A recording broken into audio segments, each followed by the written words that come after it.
Hey, here we are. Welcome everyone to the second public workshops session of our series Stories from the Future, Crisis as a Catalyst for Carbon Neutrality. My name is Daniela Silvestrin and I'm part of the curatorial team behind the program Collective Practices at Acute in Berlin, which is the context in which this workshop series is taking place. Before handing over the word to Lisa Pettibone and Dylan Harris, who will be moderating and facilitating this workshop together, I just quickly wanted to say a few words about collective practices and the program. So it's a program of events that we started in May this year and that will run until January 2021. And within collective practices, we are examining various forms and notions of collective practice as they relate to artistic creation, cultural organizing, and social life. And we do this through a program of workshops and performances, readings, listening sessions, screenings, and conversations. And if you're interested, you can find all the information and materials related to our program about the participant and additional information on our website, collectivepractices.net. This program is made possible through the funding of the Hauptstadt Kulturfonds. And so a big thank you, as always, to HKF for making this possible. And also another big thank you to my colleague, Olga Wiedemann, for the great organization and setting up of the event. And last but not least, thank you to the two organizers and moderators of the workshop for the great work. And welcome to both of you and the two speakers we have today, but I will leave it up to you to introduce them properly. And so I'm handing over the word to Lisa and Dylan. Thank you. All right, thank you so much for that. And I'm just going to do a quick introduction to this particular workshop series. As Daniela mentioned, there's several in the collective practices sort of universe worth checking out. This one's called Stories from the Future. And the initial aim of this workshop is to think about the world in 2030, which we are allegedly supposed to be carbon neutral, according to some of the biggest reports from things like the IPCC. And as most folks can imagine, we're not quite on track to that just yet. However, we wanted to take that charge as an organization, as a group, and create artifacts from the future and bring them back to the present. And so what we're working towards throughout these various workshops, this is our second public workshop, there'll be two more with our participants, is to create, again, different artifacts. So creative projects, if it's actual stories, podcasts, any number of things that, again, will help us in the present understand the future or the near future. And this is, again, to help us give us some sense of what 2030 may look like, may feel like, and it's meant to be sort of hopeful in that sense. With that all being said, we really are leaning into this idea of collective practices. And so our process so far has been very much working with each other to create new kinds of knowledge production. Obviously, we're all working across multiple timelines and boundaries through Zoom. So we're working through this kind of constraints and limitations, but also possibilities of Zoom here. So collective practices is at the center of what we do. And we're really thankful for Akut Magnoi, Daniela, and Olga for all the work that they do. And without talking too much and getting to the program today, I do just want to go ahead and introduce our first speaker, Lyn Ford. Oh, and I should say too, for those of you who are tuning in, right? So we'll have two speakers. This is, again, a public workshop. So part of this is live. And then we'll kind of go off screen here in a bit.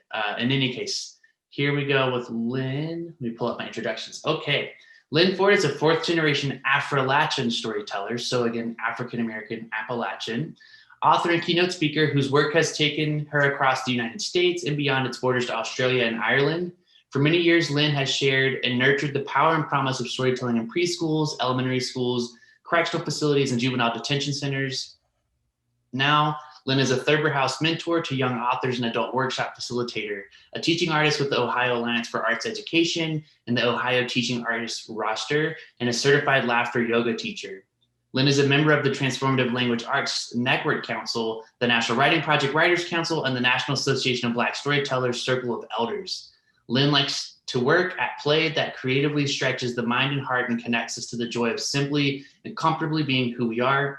Lyn's latest books with friend and fellow storyteller Sherry Norfolk are the September 2019 publications Speak Peace, Words of Wisdom, Work and Wonder, and 2020's Supporting Diversity and Inclusion Within Story. In November, Lynn will be a storyteller for the Freedom Stories Project of the International Storytelling Center. And really quickly, how I personally came to know Lynn. So as some of you in the workshop already know, I began studying storytelling and climate change, 3 or 4 years ago, very intentionally. I've been sort of studying storytelling for quite some time. And in 2018, as I was starting my dissertation project, Lynn was actually the first person I talked to. And our conversation really framed my entire research project. And so I'm really grateful to know her. I'm grateful for her work. I'm grateful to be able to learn with and from her. And I'm excited for you all to learn more from her as well. And with that, I will turn it over to Lynn, and I'll mute myself, but I'll keep an eye on the chats here. And then Lynn will talk for a bit, and then we'll have some time for questions and answers and some discussion. So with that, I'll turn it over to Lynn. Thank you. Thank you. It's morning here in Ohio, and I have had a touch of my coffee, so hopefully my brain will work very effectively for all of you. But when I was little, it wasn't necessarily as important to me to use my brain effectively. It was important for me to get what I wanted. And I have had a sister who thought pretty much the same way with her own personality. Now, my daddy was one of my favorite storytellers, but he didn't necessarily say where the story originated. He might start into the story by saying, "This is the story my grandfather told me when I was just a child." And as an adult, doing my own research on that, I realized that was the opening for some Cherokee or Salagi storytelling. And that's part of my family's heritage. Other times he would say something that came from my grandfather. He would say, "Once upon a time, about time and a half ago, this didn't happen, but I'm going to tell you about it anyway." And I knew that the story was deeply rooted in the heritage of Africans who eventually settled into what became known as Appalachia, although they were not considered Appalachian because the definition for an Appalachian, and that this was just about 20 something years ago, was a white person from the region of Appalachia. Thus, the word Afrilachian brought out the fact that the hills are a place of diversity. I didn't know any of that when I was a child and had gotten into an argument with my sister over a doll that some great auntie had decided she would give us. Now, anyone with half a grain of common sense would know that you do not give one doll to two girls. It just does not work. And arguments ensued that turned into fights. And I got upset with my little sister because she would pretend that she was having a heart attack. She had gotten that from one of the other elders in the family. And when she wanted something and wasn't getting it, she would have a heart attack. And my mother would say, "Just give her what she wants." And so I gave her the doll, but she wasn't happy with it then because I'd removed all the doll's clothing. And now she had a naked baby doll. And she couldn't take it outside to play. And I didn't think, no common sense. I now had a pile of clothes that fit nothing but that doll. When my father came home, he listened to what my mother tried to explain. He listened to me pouting and whining about having these clothes and nothing to put them on. He listened to my sister. "I have to have the clothes or I'm going to die." I already got the baby doll. And he told a story. He said that a long, long time ago, there was a well. And the well sat on the boundary line of two farms in a little place where everyone knew everyone else. Now, both of the farmers wanted that well, but it was on that boundary line. And it didn't take any time for some discussion to turn into some argument, and some argument to turn into some fighting. And the neighbors ran for the sheriff and told him that the two farmers were beating one another to death, hitting one another with rocks, talking about getting their axes and not talking about cutting firewood with those axes. The sheriff needed to come right away to settle things for them. Well, he got up from his desk and he followed the neighbors. The mayor heard what was going on, saw what was going on. Everything about the law was all in one building. And so the mayor and the sheriff came to that place where one farmer stood on one side of the well, axe in hand, fierce look on his face. And the other farmer stood on the other side of the well, axe in hand, fierce look upon his face. The sheriff shouted with his deep voice, walked over to each one of them, took the axes, and set them down far away from those two farmers and asked what had happened. One farmer said, "We've been talking about who really owns this well, and it wasn't going too well, this well. And so I decided to buy it from him. And he said he would sell it to me for a fair price. And he charged me something that I don't think is too fair. But I paid it anyway so that the well was mine. And the next thing I knew, he told me I owned the well, but I didn't own the water that was in it. The water belonged to him." The other man said, well, that's right. He only said he wanted to buy the well. He didn't say he wanted to buy the water. So he's got the well, but the water is mine.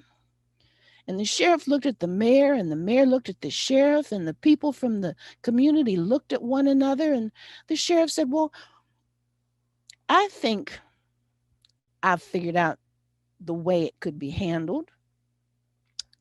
If he now owns the well, then you should pay rent for keeping your water in his well. And the mayor said, no, that doesn't make any sense. The one that bought the well should own the well, but the other one should try and find a way to remove all his water from that well, make sure none of his water gets into that well, and put it someplace else. And the two farmers looked at one another. The sheriff thought his way was best. The mayor thought his way was best.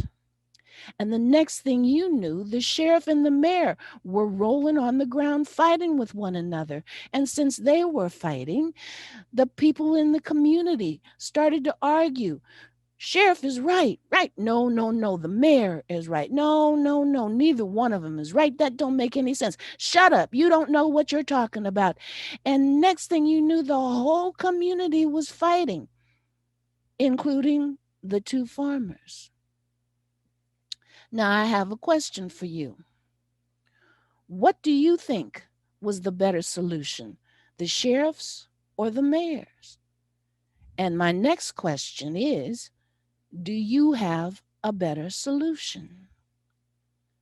Now, that's the question I pose to you. And it has to do with some aspects of environmental storytelling, taking into consideration both the needs and the wants, not just of one person, but of an entire community. The well might have been placed there, but the water was already running naturally. And so for those two farmers to do something about it, they needed to do what my sister and I needed to do. They needed to sit down and talk about it. Now, we were little girls, and I can't say that what my father said sank in, except for him asking the question, what solution do you have for it? And I don't remember us arguing about that. And I had to ask questions about the story just to put it back together when I first started telling stories as a professional. I do remember that the way we settled that situation with the one doll was that I gave my sister back the clothes. It made no sense for me to have them and not have something to put the clothes on. And my sister happily claimed that doll, and that was the end of it. Truth was, I didn't play with dolls anyway. I just wanted the new doll. And my sister loved stuffed animals and dolls, so it fit. Within a matter of 3 days, however, that doll was out of the house because my sister was afraid of it at night. It was too big, and she thought the eyeballs were staring at her all night long. And I didn't help because when I found out she was afraid of it, I moved it from its place on a shelf to the foot of her bed. And that started another argument because that's the kind of little girls we were. And the doll, well, my mother took it and gave it to a cousin who really didn't have many toys or dolls. And I think that was a finer way to settle the situation, although my sister and I didn't come up with that solution. What my father told was a dilemma tale. That's what some folks call it. But in my family, it was a riddle tale. And these weren't told to have happy endings. They were told to open up discussion. They were shared to try to establish a balance, a consensus, without the difficulties of a vote. When you vote, you tend to have one side and the other side, perhaps one side and two other opinions. And when the vote is taken, someone may not be satisfied. When you work toward a consensus, however, it reflects some critical thinking, some communication. Every voice has been heard, and there are possibilities for change, for transformation. So the point of sharing a riddle tale is to bring people into communication and to build community and consensus without anyone feeling that their voice was omitted. And I don't know, maybe when we get to the time for questions, perhaps you'll come up with what your best solution was to that situation with the well. The story can be traced, however, to any place on the continent of Africa where stories are told. It was not a story born in the Appalachian region. And in doing my own research as an adult, because I always want to know as much as I can about the stories that I heard as a child, I discovered that this is actually a variant of an Akbar Birbal tale that is also told in India. And I have met two storytellers in the Zoomiverse, as we call it, who have this story within their family's folktale traditions. Good stories travel, and with them travels the heart of the tale and all the possibilities of it. I have another story for you. This one, it's a story that my dad told and my grandfather, my pop-pops told as a tale of possum and snake.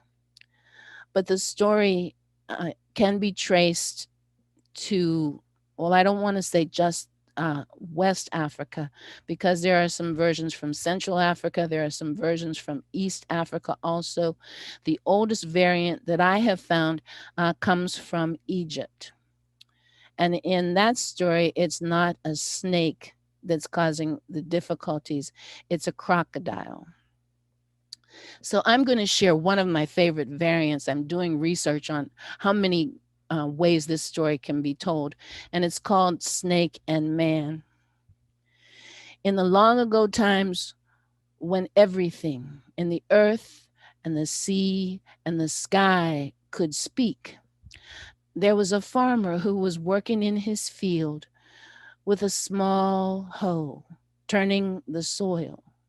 When he saw the grass moving along the road near his field, and then something emerged from that grass and came toward him and begged him, please save me. Now the farmer didn't know what to do. Here was a snake in the grass. And he asked the snake, what did it need? Trying to be polite. And the snake said, well, I swallowed a sheep. I did not know that was a problem. And everyone was looking for me just because I was hungry and did what a snake will do. Brother, friend, save me. They are hunting for me now. Well, the snake had called that farmer a brother. And so the farmer told the snake to get behind him, to come from the tall grass along the road and hide behind him in the field. And as the snake did, curling himself behind some taller growth, the farmer went back to his hoeing, and along came the people looking for the snake that had swallowed the sheep herder's littlest sheep, a small, poor lamb. It was gone because of that snake. And so they asked the farmer, "Have you seen a snake?" Now, the farmer didn't want to lie. And so he said, "I can tell you with certainty, there was no snake on this road." "You did not see a snake?" The farmer said, "I saw no snake on this road." And so everyone went down the road, not thinking about the way the farmer was talking, and he turned to the snake, who slithered close to him, and he expected the snake to say thank you. But the snake wrapped itself around his ankles and around his legs and around his waist, and the snake looked him in the eye and seemed to smile. And then the snake began to squeeze. And the farmer asked, "What are you doing? You should be grateful. I saved your life. What are you doing?" The snake said, "That sheep was small, and I am hungry. I am doing what a snake will do." "This isn't right. This isn't fair. This isn't just," said the man. "I saved your life, and you're going to eat me? Oh, I think this is a criminal offense. I think we need a judge." And he looked around, but the people were gone, and the only thing he could see was what was around him: the earth, the small river nearby, a tree. And so he said to the grass beneath his feet, "Grass, grass, help me. Do you think that this snake should eat me?" And the grass said, "You dare to ask me such a question? You rip me up to plant things that do not belong here. You cut into the flesh of the earth and sow the seeds of whatever you want, never thinking that they might not be meant to grow. You kill me. You let me dry up, and yet you water things that do not belong. You call my sisters and brothers weeds and destroy them and plant things that do not belong. You do not think what that will do to the rest of the earth. Snake, kill that man." The man said, I think I chose the wrong judge. River, river, do you see what's happening? Do you think that this snake should eat me?" And the river said, "Well, I don't see why not. You dam me up and do not let me flow, just so you can make of me what I should not be.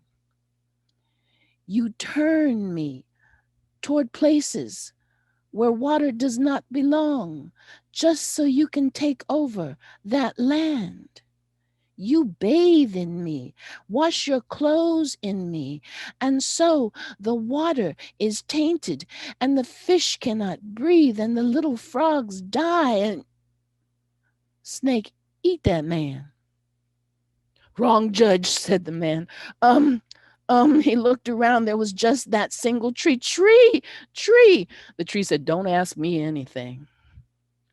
You chop down my sisters and my brothers. You use them for firewood and furniture and houses. You do not replant anything. You just cut us down. You take our fruit with no gratitude whatsoever. You cut us down because you say we block your view. And when we are gone and there is no shade, you complain about that. And when we are gone and our roots dry up and the rains flow and flood the earth, you complain about that. Snake, kill and eat that man. And the man began to weep as the snake began to squeeze. But a wind blew, and the wind spoke too. And the wind said, "This is a matter of things being the way they were and being the way they are. That does not mean that this is the way they have to be. We must take some time.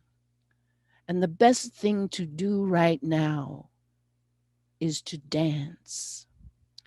And the wind began to beat up against the sides of the trees with a soft drumming sound that made the trees sway in the breeze, and the leaves began to rustle in a sound that made the birds sing sweet songs up over the hills and down into the valleys. The songs called other creatures who gathered together and people who had not spoken to one another. And the rivers began to flow with the rhythms of the drumming, and the wind beat against the low hills and the rocks. And soon everyone, big and small, creatures of all kind, were dancing with one another. And the snake unwound from the man, and the man relaxed, and the two began to dance with one another. It was such a joyous moment, such a comfortable feeling, dancing with one another, that when the wind stopped and the music ended, everyone stood and looked at one another. The river flowed, the wind blew, the trees swayed, the grass whispered. The man looked at the snake looked at the man. They thought about what had been, what was, and what might be. And what do you think happened next? And that is the end of that story. Thank you so much for listening to it. I'd like to open things up a little bit. Dylan, is there anything that you would like to say? Anyone have any questions that they'd like to ask? Well, thank you first. That was amazing. I'm always, I guess this is my first, we're clapping on the internet. Oh, thank you. It's interesting as a researcher, having studied this for as long as I have, which isn't that long, but, there's something really beautiful about oral storytelling that is so engaging, right? And maybe it's just me, and maybe it's because I'm so interested in this, but I feel like every time I sit through something, I almost get tears in my eyes, because it's such an interesting connection that, of course, you as an artist cultivate. And this is my first time experiencing it through Zoom. And it's a really beautiful thing that it's still kind of worked. I guess this is my first time attending a storytelling event, as it were, on Zoom. And again, we know that at the end of the day, storytelling, and this is to everyone else, we're sort of opening it up here. In my mind, at least, storytelling in its most bare form is about creating meaning, right? It's about community. It's about sense making. It's about making sense of the world around us. And we do our best, and storytelling is what happens. And I really appreciate the way that you bring that to light. Rather than a question, I just want to sort of focus on something you said in the last story, and you sort of reiterated it. But I think it's really pertinent to our discussion of climate change and the near future. But, this idea that things, the snake and the man in the wind mentioned, this is a matter of the way things were and the way things are, but they don't have to be that way. And I think that really speaks to how we talk about climate change, how we talk about many things, racial justice, for example. It's a matter of the way things were, the way things are, but then again, they don't have to be that way, right? So it leaves it open. And so I see two questions popped up in the chat here, and maybe we can sort of pivot towards those questions. And again, just thank you. So one question from Lisa, I guess two questions. I don't know if you can see the chat, but they're in the chat if you want to open your chat and have them. Yeah, if you can keep track of that for me too, Dylan, because I'm not good at keeping track of chat. But understand. Two questions from Lisa. How do you create a dilemma / riddle tale? So I guess in the sense that, from scratch, for example, what's your thought process if it's not one you've heard before? And maybe if you could give us some idea of an artifact you might create just sort of off the cuff from 2030. What's an idea that you would bring back to the present? Well, first of all, the artifact, I would like to be able to bring back a plant that people did not think was growing, something that is still not just surviving, but thriving in 2030, to show its beauty to people in 2020 and to let them know how important that plant is to the rest of the environment and our survival. There are places where people say, especially in Appalachia, that nothing's going to grow because of the coal mining. I have not been to any part of West Virginia where some of the family was, and other places where if you leave the earth to rest, it does not begin to grow other things. So I think a plant from 2030 still thriving would be my artifact. As for creating a dilemma or riddle tale, people think that it has to have a very clearly stated riddle. As you can see from the story of the snake and man, it just kind of leaves the ending open. So to create a dilemma or riddle tale, understand that you need to have an open ending. It doesn't need closure. The whole point is to bring thought and discussion to a group.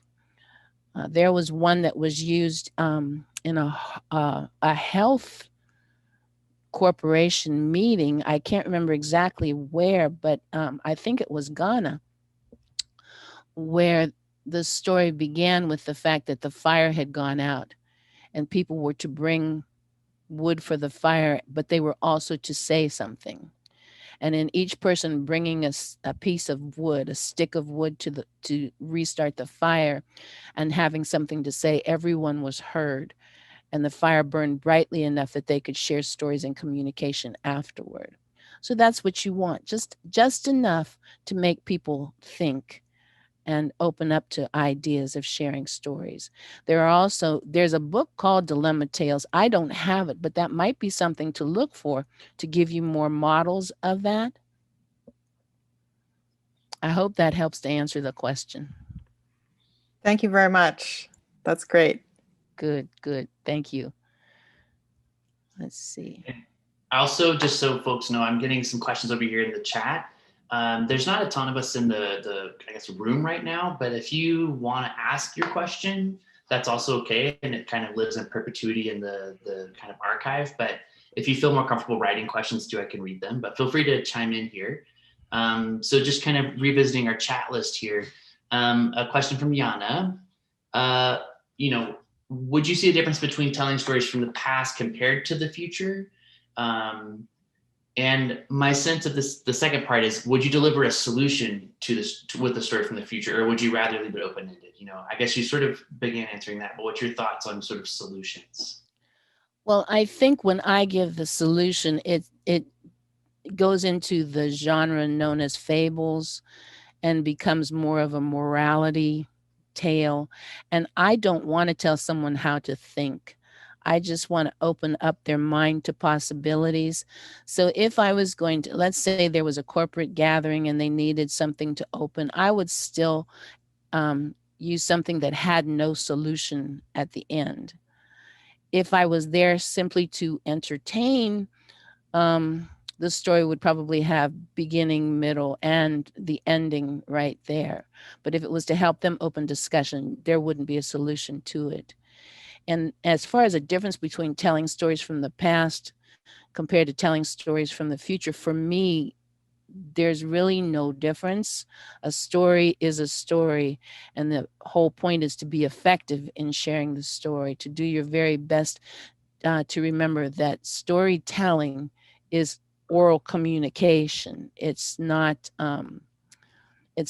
quite the same as, it's definitely not the same as a lecture, and it's not quite the same as some narrative in other art forms. Even though we're in what the second graders that I'm working with call the Zoomiverse, we are still doing our best to effectively communicate. And that's what basic storytelling is, narrative communication. Perfect, thanks. A couple more questions, and I certainly have a question. I'm trying to keep an eye on time here, but from Daniela, Okay. What's the role of hope versus despair in such stories, again, about the future, dilemma tales? And would you say that hope is an essential element if we tell those kinds of stories? And I guess to sort of add a little bit of my thoughts on that, it's interesting that you mentioned these aren't necessarily supposed to have happy endings. They're supposed to build consensus. And in my mind, it could be a way of dealing with despair, perhaps, but I'll let you answer that. Yeah, I think that stories can deal with despair, definitely, and can bring us out of the depressive states that we may be getting into, being safely locked in, so to speak. That hope is important, but it's also a part of the process of logical thinking. If then, if this happens, then this can happen. I like to look at it as if this happens, then something else can happen, rather than if we don't do this, then this won't happen. That negativity actually cuts off communication. People don't want to talk about whatever. And so, yes, I think hope is extremely important. And I don't always tell joyful tales. I tell a lot of spooky stories too, and somebody's dead at the end. But a professor said, I believe in divine justice and righteous anger. The one that is gone is one that perhaps the community didn't need to have around anyway. And so there's a point of hope even in something like that. We can do better now that the dark side is gone. Yeah, thanks. Another question from Yana, and I'm going to try to tie in a question that I think broadens the discussion a bit, and hopefully folks can chime in here. So the question from Yana is, do you have different ways to tell stories for different audiences or instances? And to sort of add on to that, you mentioned that storytelling is effectively or essentially about effective communication. And I wonder if you could speak to sort of storytelling in the abstract. And again, this gets back to different audiences and instances, for example, Zoom. When we talk about stories from the future in our workshop, storytelling is broadly defined. And I know in my work, and I know we've had this conversation, stories can mean upwards of anything. And so therefore, what actually is it, right? What is an artifact? So if you could speak to ways to incorporate storytelling from your perspective into things like podcasts or dance or other things that our group is working on that are artifacts, but also known as stories. So kind of a long question, but I'm curious if you could sort of open up storytelling in the abstract.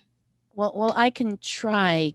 I tell some of the students that I coach to keep in mind that storytelling is also empathy.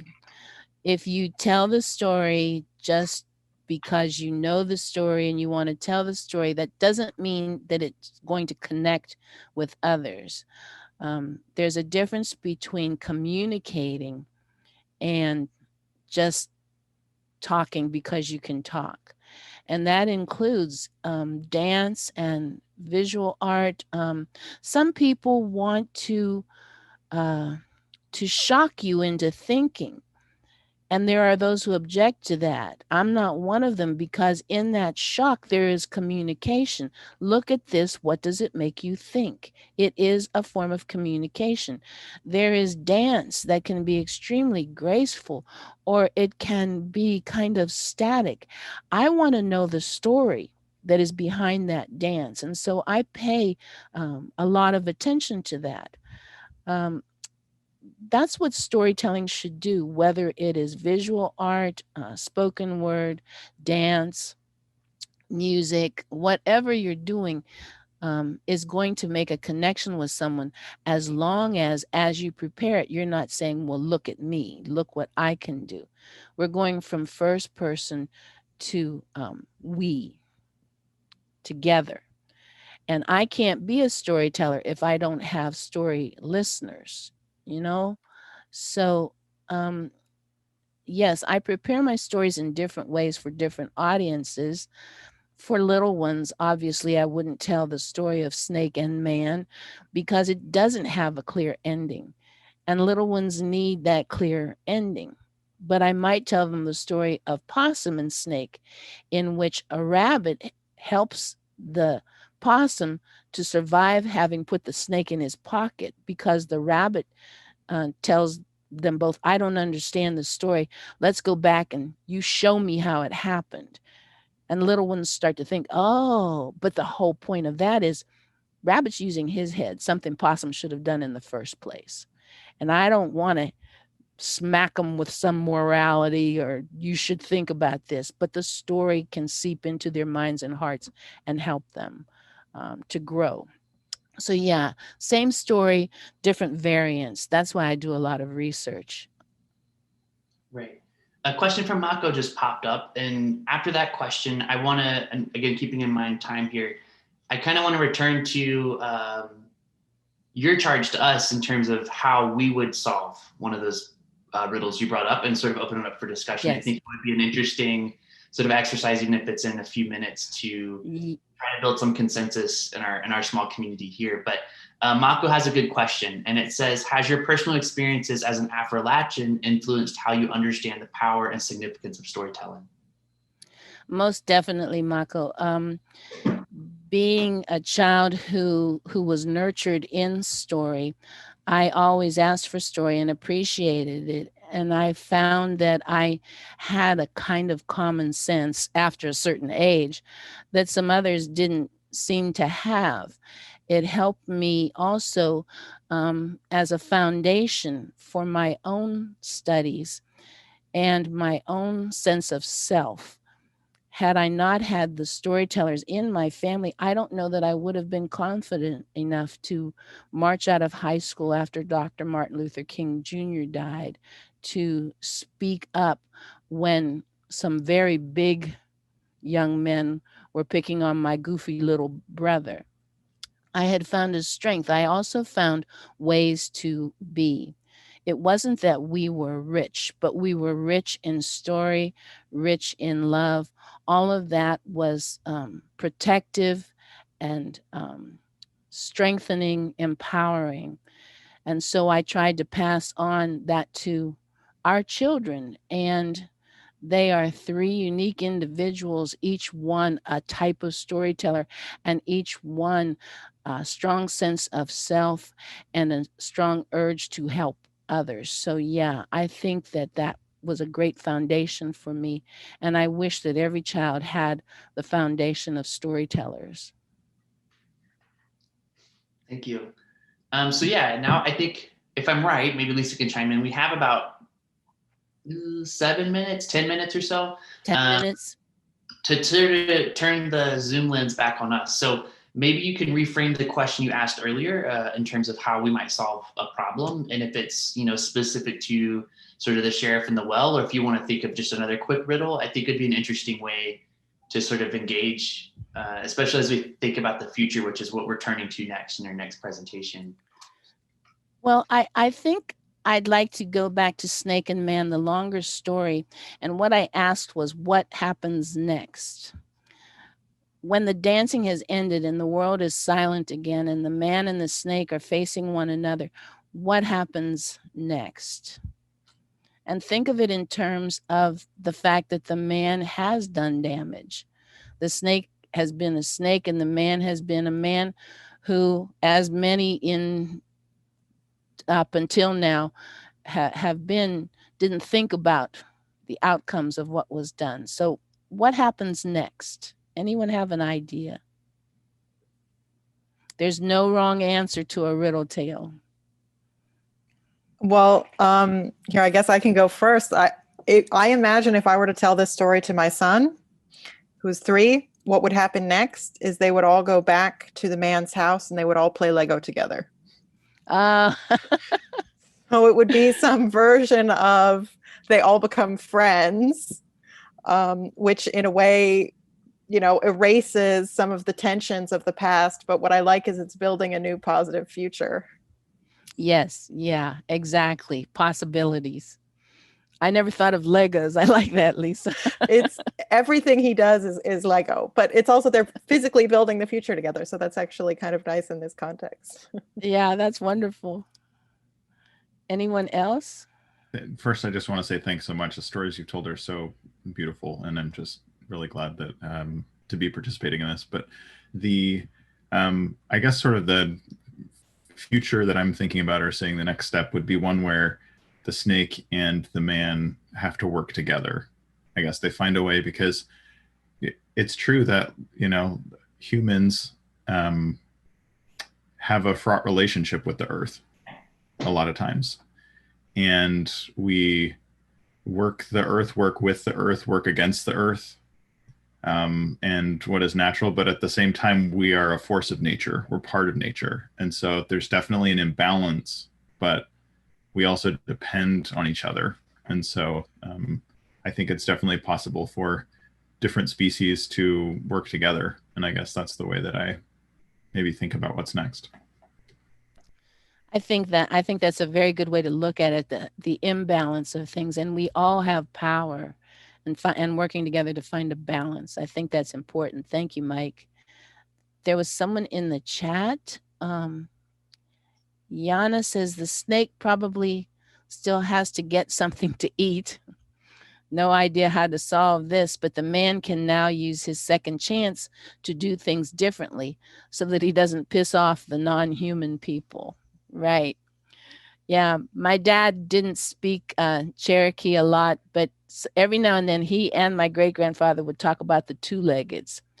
We're the two-leggeds. So everything and every creature were a part of the family of the planet Earth.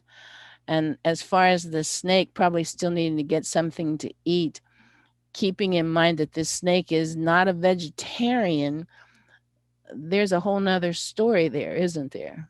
Because the snake has to eat to survive. But we're the ones that can have more options, can think in other ways, can make a change just because of the level of our supposed intelligence. So yes, Yana, I think maybe the man's second chance might have something to do with the snake being able to eat. Thank you. And if I could just jump, go ahead, Daniela. I actually just wanted to add something, because my idea was going in a similar direction as Mike's, because I thought, for me, the special thing about the story is that they actually start communicating, which didn't seem to happen before. And so that was the big change. And learning from that experience that it's possible to actually speak with one another. My dream would be that they create something like an assembly in order to kind of negotiate and discuss things together and make the decisions together. I was just listening to a TED talk the other day that was reporting about a completely different thing, but they said that the best policy that has been developed in that field was in that country because they were the only ones including the community that this policy was about. And I think that is one of the major issues that we have, that we often make decisions without including those who are affected by these policies and laws. So, yeah. Exactly.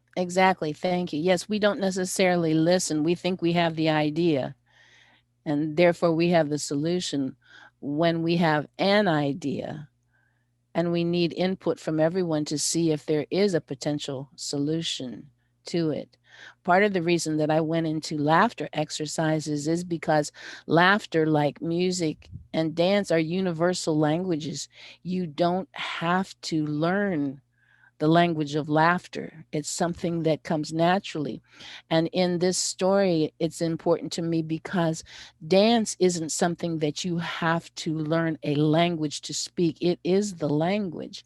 And once you've danced with someone, I think you look at them in a different way. And Thank you, Daniel. Yeah, jump in here and sort of tie together a couple comments that I think has my brain firing. But, in Jana's comment, she mentions non-human people. You mentioned the two-leggeds. And we're getting into this sort of discussion of universal languages like laughing and then Assembly's policy. So it's all about communication, right? And I think, I actually saw a talk by Amitav Ghosh a while ago in February who talked about how, folk tales, it's not uncommon to see things like snakes, grass, trees talking, speaking, of course, English, because that's how we speak our language here, but speaking somehow, right? So yes, I think in our current mindset, we often think that it's an allegory, that they're speaking to teach us something, right? Which is, again, of course, anthropocentric.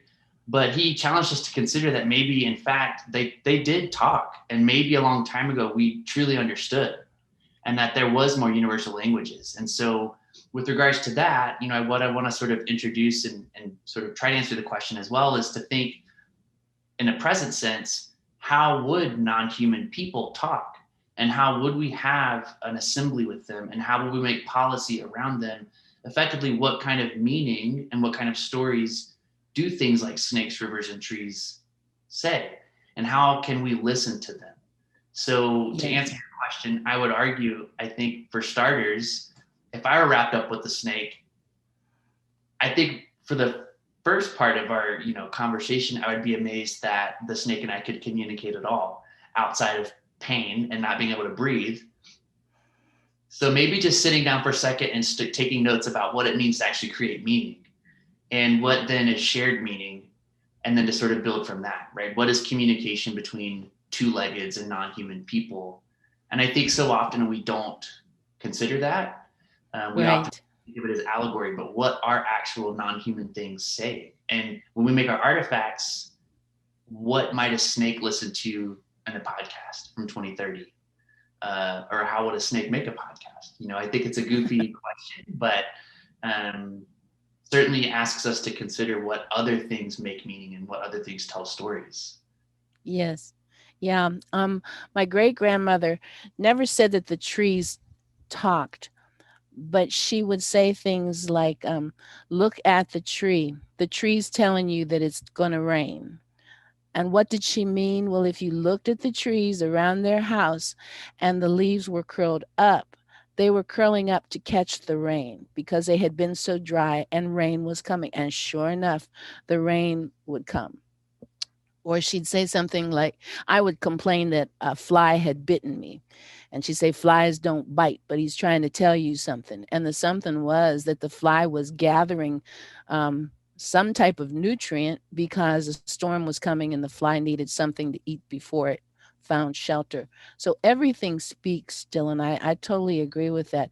We just have to learn to be observant, to be thoughtful, to do the if-then processing.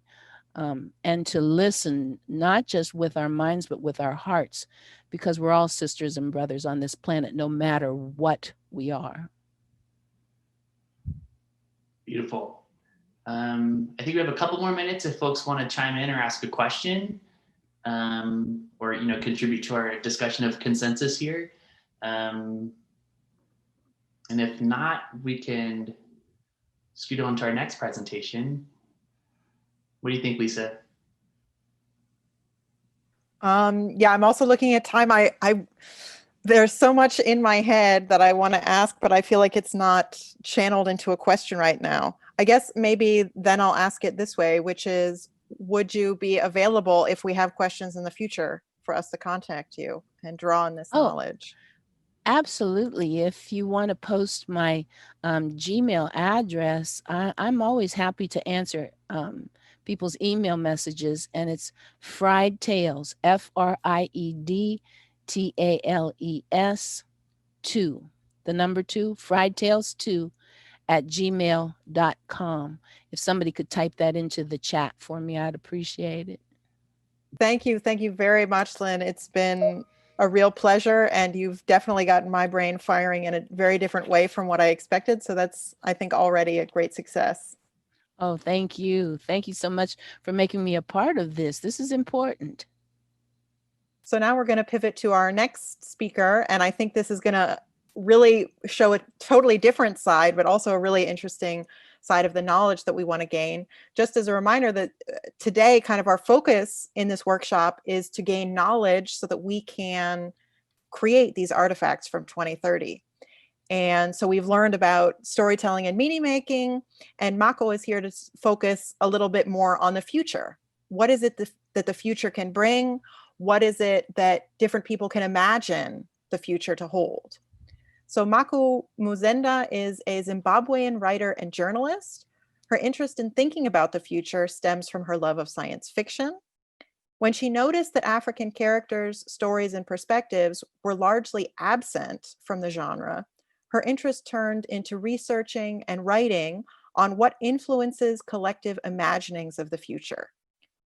She specifically focused on how and why African perspectives are often sidelined. A graduate of Rhodes University and a Mandela Rhodes Scholar, her journalistic work includes African current affairs and popular culture. She's written for Mail and Guardian, Daily Maverick, NPR, UN Dispatch, and This is Africa.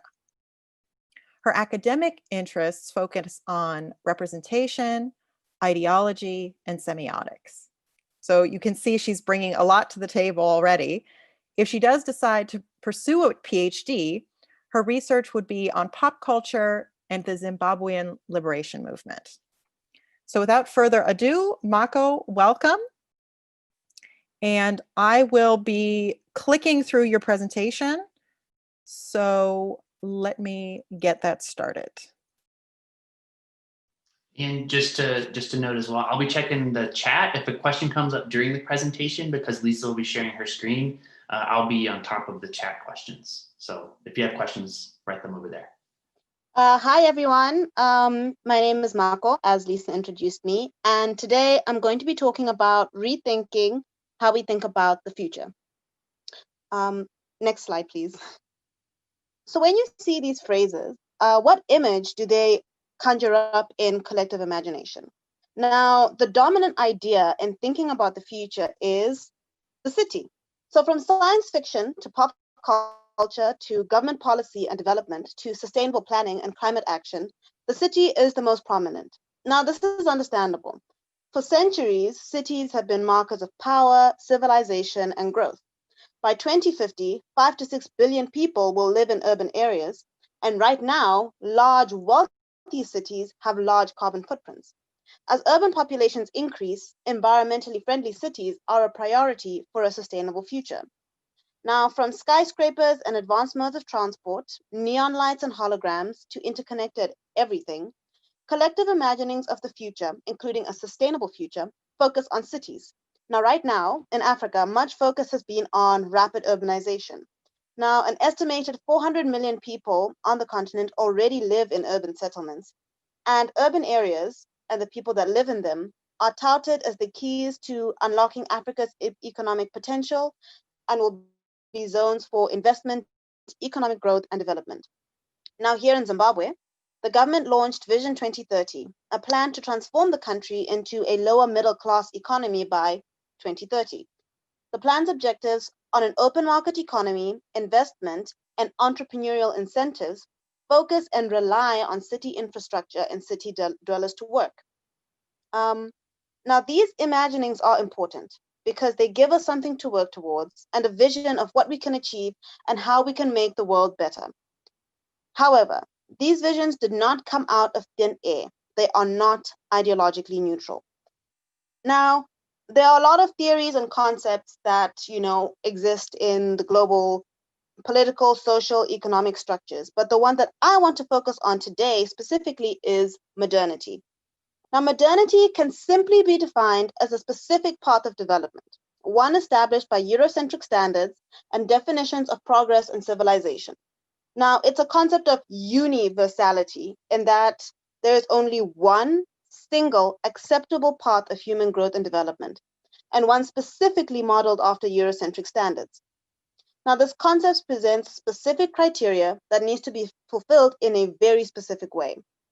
Eurocentrism remains the guardian of modernity. Now, whether it be modes of production, economic structures, political systems, or class relations, in order to be seen and accepted as modern, nations have had to conform to these standards. Now, modernity is a concept that has dominated global economic and political structures for centuries. It's influenced popular culture too. So think of the Jetsons, Star Trek, even Black Panther, a film meant to portray a futuristic African society, is still influenced by these standards. The countries that are currently seen as modern are at the center of world affairs. And as someone once said in relation to the global economy, when America sneezes, the whole world catches a cold. Anyone else that doesn't qualify is banished to the periphery, constantly trying to catch up. Now, coming back to Zimbabwe, one of the reasons behind Vision 2030 was to get us back onto the world stage. In order to be welcomed into the international fold, Vision 2030 is meant to be a sort of blueprint for the country to develop enough in order to be modern. But what is the problem with this concept of modernity, specifically in relation to a sustainable future? As we sit in a global lockdown during a time of a global pandemic, inequality, and climate breakdown, there's a general understanding that the methods of production, consumption, and distribution cannot continue. Long story short, the way we're living isn't sustainable. And now, as more and more conversations about what kind of future we want to live in and what kind of planet we want to leave behind for future generations, the concept of modernity is increasingly coming under scrutiny. However, even as we have this opportunity for a kind of global reset, there's still this hesitation to break up with it once and for all, even when it comes to climate action and sustainability. Now, the focus on governments as cities as the future for Africa leads to an underdevelopment of its rural areas. In Zimbabwe, as the economy deteriorated, more and more people ran to cities, specifically Harare, where I live, to look for work and opportunities. On a global scale, African cities such as Lagos, Johannesburg, Windhoek, and Nairobi are touted as future hubs of continental growth. Wealth, investment, new technologies, and innovation are concentrated in cities like these. But so are air and water pollution, the destruction of wetlands, inequality, and a strain on water and electricity supplies not designed for so many people. Rural areas are relegated to the back burner. The rural way of life, a way of life that does not tick the boxes of Eurocentric modernity, is seen as the past. Indigenous knowledge systems and ways of being are shunned, only partially brought into the spotlight when trying to curry favor with voters. And now, as we are increasingly rethinking the future of the city in light of coronavirus, the same conversation can't really happen here because cities are the ones that have electricity, water, internet access, well-stocked shops, and most importantly, for many Africans, opportunities. City life is stressful, but rural life is simply not convenient. And as Africa increasingly urbanizes, so do many of its countries increasingly walk the path of Eurocentric modernity. And why? Because we're tired. We're tired of being on the periphery. We want to be in part of the center. We want to be part of the modern world. Now, as the window for climate action closes, countries in the periphery, including several African countries, are caught between two very difficult choices. Do you follow the path of modernity and development to improve quality of life while compromising or destroying the environment? Or reject that path, try to forge a new way, and potentially be shut out of the global economy? Now, on a larger global scale, there's this idea that we, as humanity, can still develop the same way we've been developing and be sustainable about it. So we can have advanced technology and smart systems and go green. We can still expand and develop our economies and live sustainably. We can reduce, reuse, and recycle and still enjoy a particular kind of consumerist lifestyle. And even then, with all of those interventions, modernity still rules supreme. Anything that compromises or deviates from that path is simply too drastic or impractical to consider. And if there's anything that the past 400 years have shown, is that nothing gets in the way of modernity. But the question is, can the world continue down this path for another 400 years? Thank you. Thank you very much. Let's see, I need to open my chat for questions, but I want to start with first a thank you for this, because perhaps to say some of the context is our group is very American and very European, and we noticed that African perspectives, for example, are perspectives that are lacking in our group. So we really understand this point that you're making, and we want to hear what are African perspectives that we can draw on, that we can learn from. So that's perhaps my first question, is kind of, maybe I'll frame it as, how do we counter this universality that you're talking about, and these Eurocentric imaginings of the future? Is one way to go to African perspectives, and can you share with us some more African perspectives? And then the second question is the same question that I asked Lynn, and that's, would you be interested in creating an artifact from 2030 for us, or how would you go about doing that? Okay, I think I'll answer the second question first. And I'll say the artifact that I'd bring back from 2030 would be water, actually, because there's a very specific context to this. Right now, Zimbabwe is going through a bit of a water crisis. Harare, as the capital city, we still do have somewhat of a water supply, but other cities, taps have run completely dry. So if I would be able to bring back water from 2030, for me, it would be a sign that we've actually managed to resolve this crisis and resolve it in a way that is sustainable. So not just saying we have enough water for 2020 or for 2021, but enough water for future generations. So the first question is not an easy one to answer, because I think one of the issues with trying to imagine like a counter to modernity or a world without modernity is the fact that it's been around for so long. It's kind of all we've ever known. This isn't to say that people haven't tried to fight against it. For example, liberation movements, organizations such as the non-aligned movement, which completely rejected global standards or ways of being and said, no, we want to forge our own path. So I would say, first of all, a counter to modernity would be to recognize that, number one, it came from a very specific set of rules and standards and context, which is Eurocentric. And it doesn't have to continue that way. By acknowledging that it is Eurocentric, we can then make space for other perspectives and other contributions to come into the fold. So, for example, taking the issue of climate action and environmental justice, a lot of focus has been on finding solutions and conducting research, and even like things like conferences and funding has been very concentrated in the West. I'll just use that phrase, the West, to mean like Europe, North America. A counter to that would be like, why don't we flip that on its head? You know what I mean? Because there have been environmentalists, conservationists that have existed in Africa for centuries.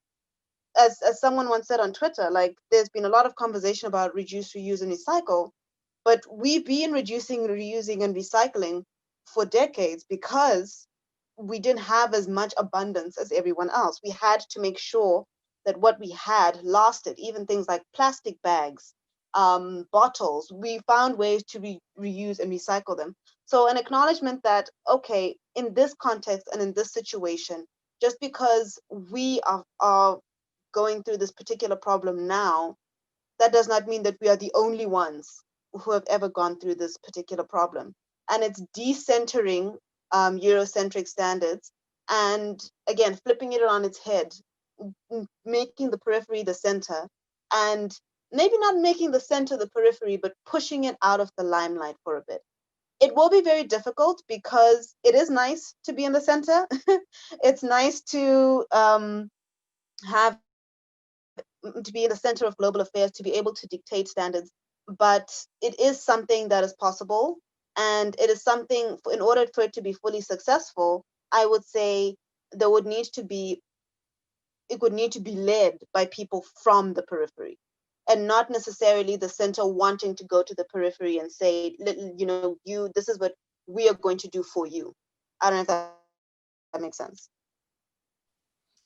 Yeah, and I just have a quick follow-up question, and it's essentially asking you to maybe drill a bit deeper in that answer, which is already so good, but I want to bring in Lynn's discussion here as well. And to keep in mind the sort of context of that Lisa mentioned, that our group so far has had very Western sort of perspectives, just by nature of who we are, our experiences. And in these sort of these public workshops, we want to incorporate voices and people whose experiences challenge us and ask us to think differently. But we also want to think of ways to include that too. So, right, it's not just a matter of having diverse voices in the work we do, but finding ways to genuinely and transformatively include them in our work, even if it's in these artifacts, but in life in general, right? These are perspectives we need to hear. And so what I want to do is ask you to think about the sort of snake and farmer situation and consider perhaps that the snake represents modernity or the West or ways that things have been, and that you or someone, you know, maybe you don't want to think about yourself, but a different perspective, an alternative is the farmer, right? Or vice versa, right? Just think about yourself in some sort of an entanglement, and how would you begin to disentangle that situation, right? You have one perspective, which is modernity, sort of strangling out another perspective. And keep in mind, no one's innocent, but what do you do from I would say what I would say what I would do from there in that, like, given that particular kind of example, would be an acknowledgement to the snake. It's like, to use Lynn's story is, okay, even if, you know, you kill me and you eat me and you go your merry way, number one, you're still going to, you know, get hungry again, and number two, going back to, you know, that shepherd and his friends who were looking for the snake, people are still hunting you, to kind of highlight that this is not a concept that really serves anyone's best interest ultimately. Although, you know, one group does benefit from it, again, one group does benefit from being in the center.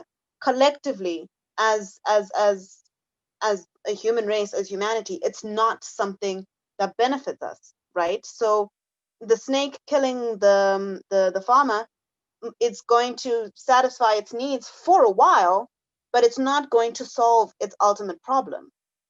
And I think that's what we need to acknowledge, like, globally, is that this is not a concept that serves anyone's best interests ultimately, like, at the end of the day, specifically in relation to a sustainable future. It might be nice on some level, so it's nice to have, to, you know, go into, you know, for example, a big beautiful mall and to have lots of options and to be able to spend hundreds and hundreds of dollars every month on fast fashion and, you know, a lot of these practices that are very harmful and sustainable. But it's not going to help you in the long run, because it's a system that is, you know, very exploitative, first of all, but number two, that is not sustainable. It's using up a lot of resources, and that's something I think that we need to, and by we, I mean, like, generally we need to acknowledge that, okay, obviously it's something that's harmed the periphery, Africa, a lot more, because it has led to a loss of, you know, knowledge systems, life, wealth, resources. But you are not just completely benefiting from this too. It's going to catch up with you at some point. As it is now, globally, we are all feeling the effects of this, you know, very relentless system of production, consumption, development, progress, growth. We're all feeling it globally. So we all need to acknowledge, for all of us, this has got to go. Thank you. If there are any other questions, you can just unmute yourself and ask the question. Mako, I would also invite you, if you're comfortable with it, to turn on your video, because we would like to see you. If that's possible. I know that you have a tricky internet situation. Let me switch on my light and put my video on. Hopefully it will hold up. Yeah, and if not, if it seems to get unstable or something, then you can feel free to turn it off. This is one of the, to me, exciting new things about having you join us in the first place. Is I've seen a lot of weird new technical problems that I hadn't even thought could happen. So I think maybe Mike and Lynn have questions for you. At least they've turned on their video. So Lynn, do you have a question or a comment? Well, first unmute, but I want to thank you, Mako, for your wonderful presentation and how thought-provoking it is that in these times when people speak of Wakanda, Wakanda is still an establishment of Eurocentric thought. It makes me wonder how much input there was into this development, into the development of the film and the design of that community.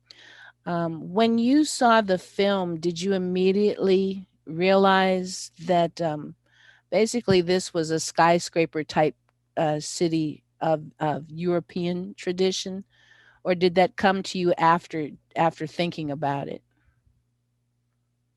I would say a bit of both. So when I watched the film, I mean, I was obviously very excited because it's an interesting premise. It's something that had never been done before. So I was very excited to watch the film. And I did like that they, included African artists into the soundtrack, which is also very nice. But that is something that struck me. And it's also something that's actually kind of inspired this conversation. Because in order for Wakanda to be seen as like this developed, futuristic African society, it had to have very specific markers. I call them markers, very specific markers to show like this is advanced. So they had to have the flying cars, and they had to have, the big skyrise buildings that were like glittering and, full of glass. They had to have the hyper advanced technological weapons. And those markers are very specifically related to those Eurocentric standards. So that is something that struck me. And although I enjoyed the film, it also made me very uncomfortable as well, because it made me question if it would ever be truly possible to have that futuristic imagining that didn't have those influences or those perceptions added in. Thank you. First of all, thank you for your presentation. And yeah, I would, if you're interested in pursuing a PhD, I definitely encourage you. It's really, I'm currently a PhD student, and yeah, I just in a geography program, and I know a lot of the urban and economic geography folks would find your presentation very interesting. So thanks so much for that. I didn't necessarily have a specific question per se, but did just want to say thank you, and in the interest of kind of turning on our cameras, wanted to participate that way. But it's certainly been a thought-provoking presentation. And I guess I have one kind of personal-ish or practical question as somebody who is currently putting together a PhD research project and feeling a bit mooringless, I guess, at a time with COVID going. How do we do research, and particular research that involves interactions with other people? And part of my project previously involved, as I was planning it, involved significant field work in India. And I'm trying to think about, in light of your conversation, I was just wondering if you could talk a little bit more about ways for, I mean, the academy is in a lot of ways a Western institution, and the whole idea of a PhD researcher as needing to make a contribution and also having their name across the top of the dissertation. I'm trying to think about ways, and I was trying to think about this before, and I didn't have a perfect solution, but because I agree with your analysis that we need to decenter European perspectives and, the Western Eurocentric perspectives. And I'm just wondering if you could talk some more about your thoughts on any strategies of how to pair up or center other perspectives while at the same time realizing the constraints of having a project that has to have our names on it, in a sense. So I don't know. That's maybe a big or unfair ask, but I really am curious to hear your thoughts. I really appreciate it. Okay, so one of the things I just context, I did a master's program. So in our master's program, specifically in terms of coursework, we did explore what is accepted as like an appropriate like data collection method, and what isn't. So one of the things that came up was, you know, a lot of these methods and these practices are very Western, right? So I brought up the example of who is regarded as an authority on an issue. So if, for example, I did my thesis. My thesis was a reception analysis. Why do we say that someone like Stuart Hall or someone else is regarded as an expert because they've done all this research and they've written all these books, versus someone who has a lived experience of that very particular thing? They don't just put it in academic jargon. So I think one of the things that we really explored, and this is something else for you to think about, is firstly, who is an expert and why are they regarded as an expert in that field? And that's something that you can potentially challenge, because it's one thing to have studied something and, you know, in terms of like having read books and maybe done like one field session or two, versus someone who has lived that reality their whole lives. And number two, methods of data collection, specifically methods that I don't quite know how to put this. Methods that prioritize the needs of the researcher without fully recognizing the needs of the people being researched. So especially with a lot of like research, like African research, there has been this frustration where someone comes in, they get all the information they need, they're like, okay, thanks, bye, and then they leave. There's no effort of like trying to give back or even just sharing the research in a way that's easily accessible.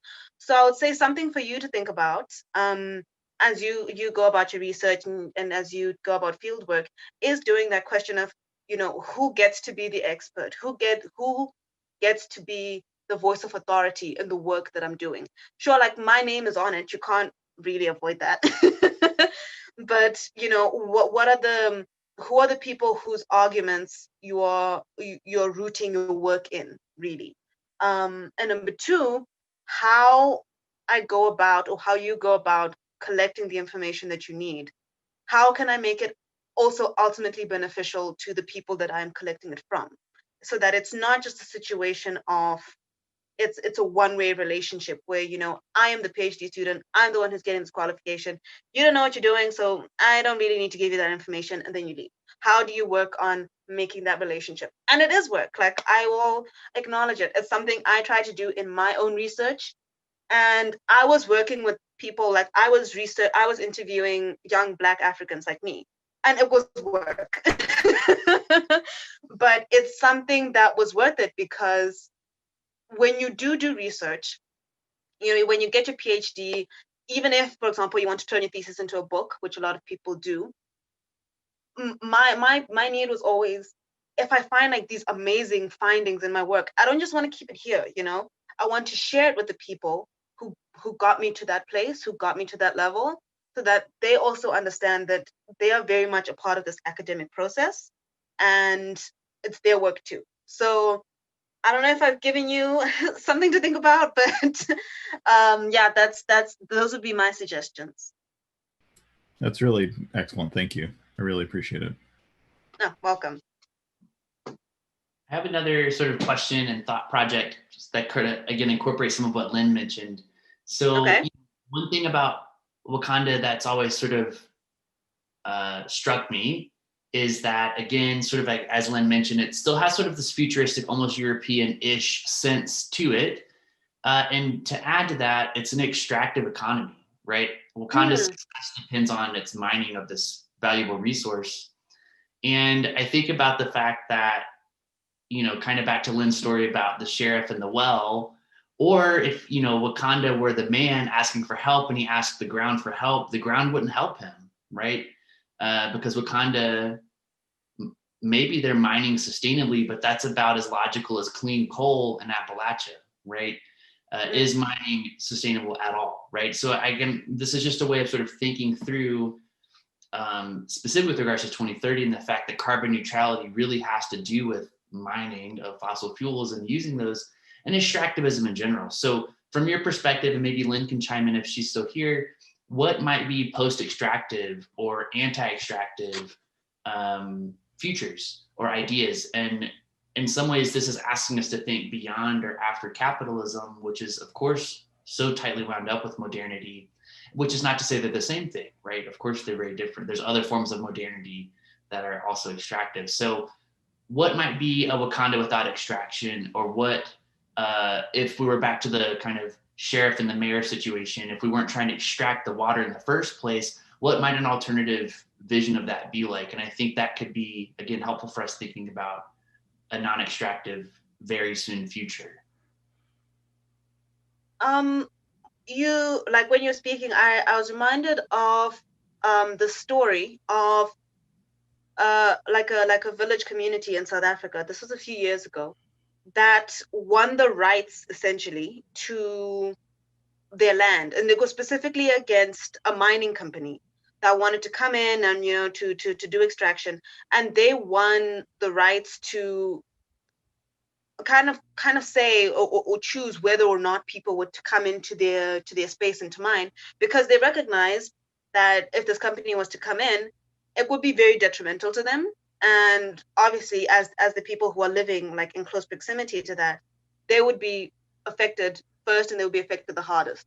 So I would think the first step would be, for that kind of like that post-extractive economy, would be giving more autonomy. And this is a bit of a radical situation, but would be giving more autonomy first and foremost to the people who would be most affected by these areas and by mines, because it's very easy. Again, I'll use Zimbabwe as an example. I live in Harare. I don't live close to any mine. I don't live close to any kind of extractive situation. It could be very easy for me to say, oh, like we can just do clean mining, or oh, they must be willing to sacrifice for the greater good. But I'm not the one who has to live with polluted water, terrible air quality, even down to things like harassment and targeting from mining companies. So giving more autonomy to those areas first and foremost, I would say, would be a first step. And in terms of post-extraction as well, what I would say the second biggest thing would be shifting our perspectives of value. Because we mine things that we believe have value. So we mine gold because it's valuable. We mine diamonds because they're valuable. Right now, there's just been a concession given to a company to drill for coal in one of Zimbabwe's national parks. Why? Because we still assign value to coal. But the moment we shift our values from things like coal and diamond and gold to things that to shift to even like food, for example. So how do we focus on our agricultural systems, clean energy, specifically in relation to things like solar, hydroelectric, wind energy? When you shift your values to something else, you're not going to need to keep mining the same things anymore, because collectively they don't have value anymore. I know that's easier said than done, but those would be just my two suggestions. Just really quickly, if Lynn does want to respond to that, great. But I just want to point out to your point of Zimbabwe, the new coal concession in the park there. It's the same company that actually proposed a giant fracking project in Appalachia a couple of years ago. So you have this connection between China, who specifically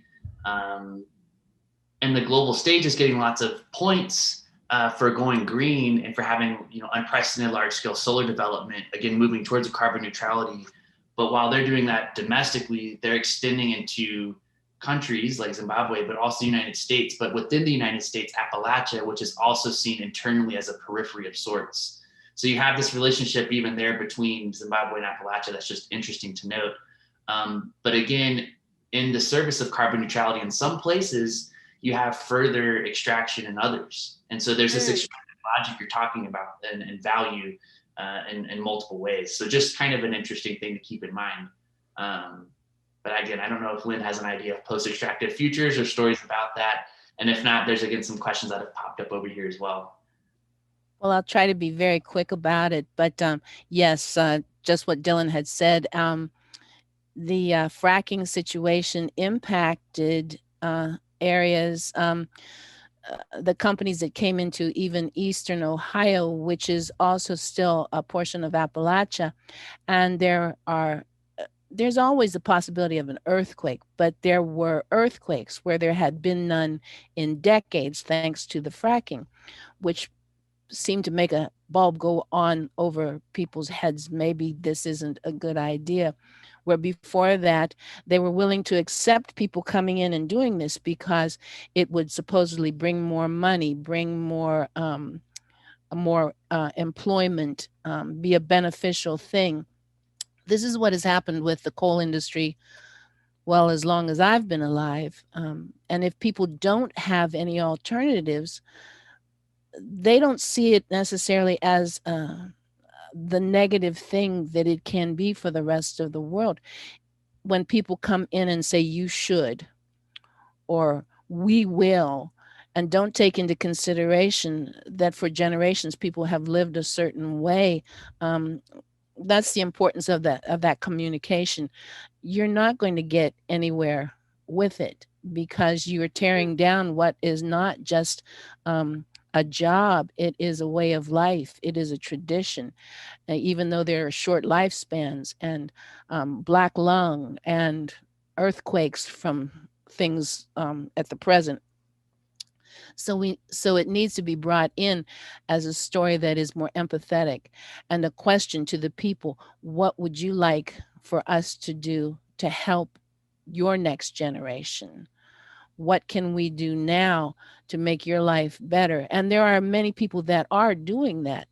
But when I was first looking at it, when we still had elders living in those communities, nobody was telling them, we'd like to know what you need. They were telling them, here's what you need to do. And so the attitude toward all of this makes all the difference in the world. And for my relatives, as I said before, Black and Appalachian didn't seem to exist in some people's minds, even though there were people of Black heritage, people of Latinx heritage, people of Jewish heritage, who'd been in those hills for generations and generations, and their voices weren't listened to. So that's about all I can say on it. Thank you. Wow, very interesting ideas on this post-extractive economy and the challenges that we face and how difficult it really is in a lot of ways. I have a question from Yana that's taking us in a little bit of a different direction. I'm going to read it out loud. In order to change the path to the future, do we have to totally and in an organized way forget the dominant Western stories and narratives? Or is there anything, for example, emancipatory in Western stories that you think could be valuable and worthwhile in keeping and telling? Or are today's emancipatory Western stories more or less copying stories from the periphery? And if so, is that helpful or another appropriating way to once more tell our stories of where we're coming from and going to? So that's a lot to chew on, but kind of the idea of, is there anything of value in some Western stories, or are we just stealing from you your better stories that we should be telling? Okay, so before I answer, it's important to clarify something. When you talk about modernity and when you talk about like the West, more often than not, we're talking about a very specific kind of like West and like, you know, Eurocentrism. And usually it's one that's, it's usually America, first of all. But when you shift into Europe, it's very specifically, more often than not, like Western Europe. So England, France, Germany, Italy, Spain. More often not, like those are the dominant when you talk about the West. And I say that because I don't think so. The instances of like Western stories that I do think have value and should be part of this collective imagination for a better future. The stories that I think should be included should come from other aspects of the West. So, smaller communities in Europe, smaller countries in Europe that have specific histories, and who often than not have, in some instances, actually been affected by this kind of modernity, because it's not something that they themselves fit into, even though they are in that part of the world and still benefited from it. So in those kind of areas, and very specific stories from very specific places, I would say yes, there may be some value in there. But I think by and large, those stories aside, I would say no, only because those are stories and perspectives and opinions that have been so dominant for so long. If we want to completely flip the script, if we want to completely change global structures, those are stories and perspectives that actually need to take a back seat. Like they can't be actively involved, and they can't actively be influencing our decisions and our thinking, because the danger with them still being involved is, again, because we've known them for so long, because it's been the accepted mainstream way of thinking for so long. If we include them, there is that danger of just going back to the default, because it's all we've ever known, and at the expense of other perspectives, other ideas, other visions that have been in the periphery for so long. So we'll end up trying to create like a new world, a better future, but still replicating a lot of the mistakes and missteps of the past. Thank you very much. I'm looking at the clock. We only have a little bit of time left. So maybe as a final question, and perhaps even to both of you, I really like this theme that we're working on of we need to refocus the center, right? And we need to build up the periphery. We need to listen to voices that maybe haven't been given the biggest megaphone or haven't taken the biggest megaphone for themselves up till now. So if you could both maybe recommend to us one or two voices, one or two places to go, one or two stories that you recommend that we hear. I don't want to, I mean, my goal, my hope would be one or two short stories, because I personally like reading fiction, but whatever it is that we need to get into, that we need to hear, what voices do we need to hear to help us think about this better future that's perhaps away from a Eurocentric Western modernity? Okay, so there's one. Oh. Sorry. Very. I'm sorry, Mako. Very quickly. No, it's fine. Go ahead. We need to get away from the stories that are coming from an colonialist and industrialized concept and consumerism, and be willing to go into, even if it's by Zoom, through books, by getting acquainted with someone somewhere else in those ways, go into the smaller stories, the voices of the people. Part of the storytelling at the International Storytelling Center in Jonesboro for the Freedom Stories has to do specifically with Afrilachian and how it was ignored and how it was in many ways used and misused and stereotyped, and the effective stories of it were lost. Had those stories been listened to more attentively, not just of people of African heritage, but people of Native American heritage, and as I said, many other cultures, that area might be in much better shape now.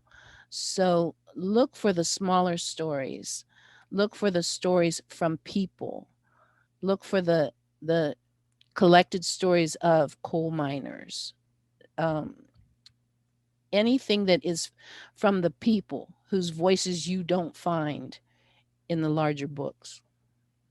From my end, there are two books that I would recommend. The first one is actually one of my favorite books of all time, and I'll send a link into the chat below. But it's Hearing Visions, Seeing Voices by Machilo Motse. She's a South African activist, writer, and spiritual healer.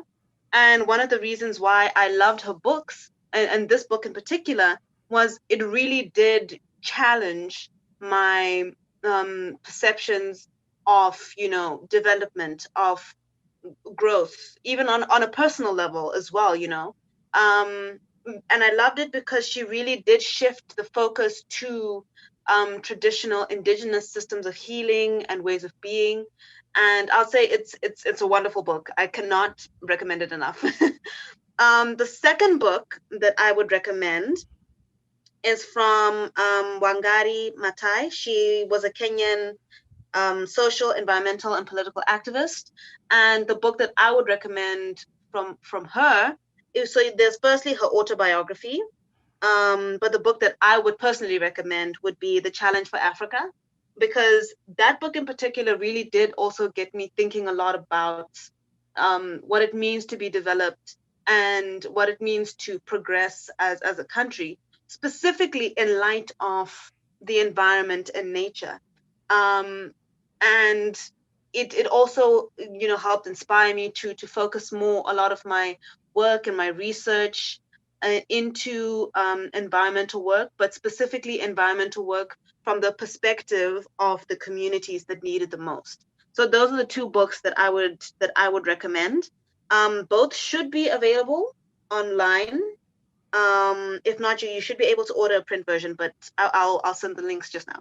Thank you very much.